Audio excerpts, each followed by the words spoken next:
If you use Google Antigravity for your AI coding agent, don't update it to version 1.26. Google just rolled out a fix for the API quota limit and it has completely broken the platform. Developers are getting logged out for 7 days of doing absolute nothing. Old workarounds are dying. And to make matter worse, Google is about to flood this broken platform with thousands of new users. Here is exactly what is happening, why it getting worse, and the alternative you need to switch it right now.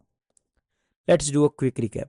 Back in February, Google gutted the anti-gravity quota overnight by 33x. We went from building heavy AI projects to hitting rate limit in just 40 minutes. Google pointed the finger at a third-party tool called OpenClaw, claimed it as malicious uses, and started banning forks for weeks. To fix this, they recently rolled out a new paid AI credit system. In theory, buying more uses is fine, but in reality, the moment the credit system went live, thousands of developers who did absolutely nothing were instantly slapped with a 7-day lockout. No explanation, no compensation.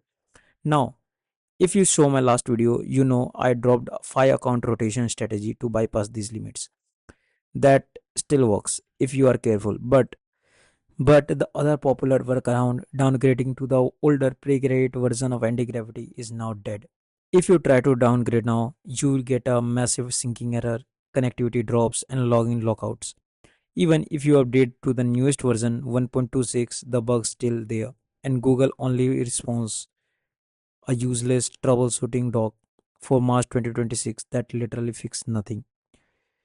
But here is why I think it's time to get worse. Google just announced the Firebase Studio is being sunset in March of next year. Where do you think they are pushing all those paid Firebase subscribers directly into anti-gravity? So Google has been dead silence about a completely busted product, and now they are fulfilling thousands of enterprise users into a platform that can't even handle its current user base. It is a recipe for user meltdown. So what's the move? The biggest lesson here is on your workflows. Stop relying entirely on one platform. If you're tired of anti-gravity drama, here is the new meta a lot of top developers are switching to. They are not like anti-gravity, but they are alternatives that you can use like Windfur or Kira.